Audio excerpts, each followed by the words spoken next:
कर्मों का फल। एक गांव में एक सुनार का घर था। उस सुनार का काम बहुत अच्छा चलता था। काम बढ़ाने के उद्देश्य से उसने एक दिन बहुत सारा सोना मंगवाया। इस बात का पता जब गांव में रात को पहरा देने वाले पहरेदार को पता चला तो उसके मन में लालच आ गया।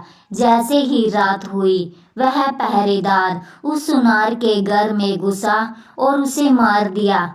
सुनार को मारने के बाद वह जैसे ही बाहर निकला तभी उसे सुनार के एक पड़ोसी ने देख लिया। वह पड़ोसी बहुत ही सज्जन पुरुष था। उसे अचानक देख पहरेदार घबरा गया।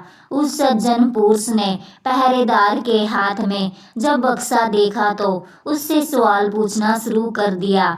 ये बक्सा लेकर कहाँ जा रहे हो? स शोर मत मचाओ। देखो इसमें से थोड़ा सोना तुम ले लो, थोड़ा मैं ले लेता हूँ। मैं ले लूँ, मैं गलत काम नहीं कर सकता। यह सुन पहरेदार ने उसे डराने के लहजे में उससे कहा, देख मेरी बात मान जा, नहीं तो बहुत बुरा होगा, फिर मुझे दोष मत देना। धमकी देने पर भी जब वह सज्जन पुरुष ना माना तो उस पहरेदार ने जोर जोर से चिल्लाना शुरू कर दिया। जब सब लोग इकट्ठा हो गए तब वह सबको झूठी कहानी बताने लगा। ये आदमी सुनार के घर से यह बक्सा लेकर आ रहा है, मैंने इसे पकड़ लिया। जब सब लोगों ने सुनार के घर जाकर देखा तो सुनार मरा पड़ा था। पुलिस को बुलाया गया और पुलिस उस निर्दोष व्यक्ति को सुनार के कत्ल के इल्जाम में पकड़ कर ले गई। मामला कोर्ट पहुंचा। उस आदमी ने जज के सामने बहुत कोशिश की कि खुद को निर्दोष साबित कर सके, लेकिन सारे सबूत और गवाह उसके खिलाफ थे। जैसे ही उसको फांसी की सजा हुई वैसे ही उसके मुंह से निकला, भगवान के दरबार में न्याय नहीं है। जिसने मारा है उसे कोई सजा नहीं और जिसने कुछ किया भी नहीं उसे फांसी की सजा मिल गई। जज को उसके इन शब्दों से लगा कहीं उन्होंने फैसले में कोई गलती तो नहीं कर दी। जज ने सच का पता लगाने के लिए एक योजना बनाई।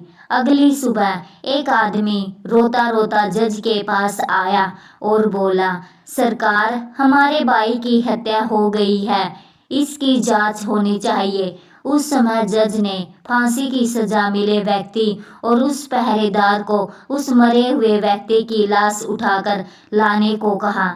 जब दोनों दिए गए पते पर पहुंचे तो देखे कि खून से लथपथ लाश चारपाई को उठाया और चलने लगे। रास्ते में उस पहरेदार ने उस फांसी की सजा मिले व्यक्ति को कहा, अगर तुमने उस रात मेरा कहा मान लिया होता तो तुम्हें फांसी की सजा भी ना होती और सोना मिलता सो अलग। इस पर उस व्यक्ति ने जवाब दिया, मैंने तो सच का साथ दिया था, फिर भी मुझे फांसी हो गई। भगवान ने न्याय नहीं दिलाया मुझे। चलते चलते जब दोनों जज के सामने पहुंचे तो चारपाई पर पड़ी हुई लाश एकदम उठ गई। असल में वह लाश नहीं थी, बल्कि जज द्वारा सच का पता लगाने के लिए गया एक सिपाही था। उस सिपाही ने उठकर सारी सच्चाई जज को बता दी। जज सच्चाई सुनकर बहुत हैरान हुए।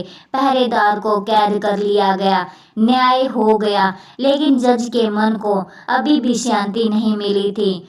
उन्होंने उस सज्जन व्यक्ति से कहा, इस मामले में तो तुम निर्दोष साबित हो चुके हो, लेकिन सच सच बताओ, तुमने कभी कोई हत्या की है क्या?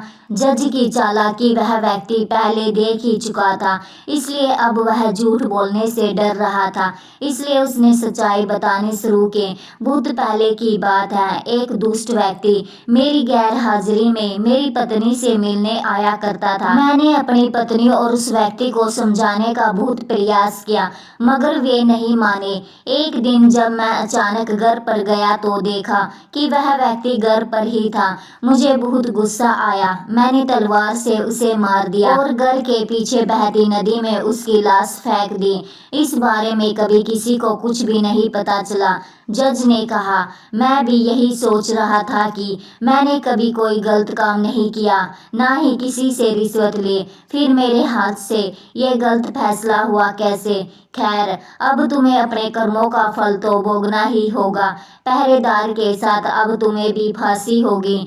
तो दोस्तों, ये बात तो सच है ही कि कर्मों का फल भले ही देर से मिले, लेकिन मिलता जरूर है। फल कैसा होगा यह इस बात पर निर्भर करता है कि आपके कर्म कैसे थे। आप अपने बुरे कर्मों का फल अच्छे कर्म करके टाल नहीं सकते। जैसा कि उस व्यक्ति ने पहरेदार को रोक कर अच्छा कर्म करना चाहा, लेकिन उस अच्छे कर्म के कारण उसके बुरे कर्म नहीं बुलाए जाएंगे, इसलिए उसे उसके पुराने कर्मों की सजा मिली। भले ही देर से मिली, लेकिन मिली। वीडियो अगर पसंद आया हो तो वीडियो को लाइक और चैनल को सब्सक्राइब करें और अपने दोस्तों के साथ शेयर करें। धन्यवाद।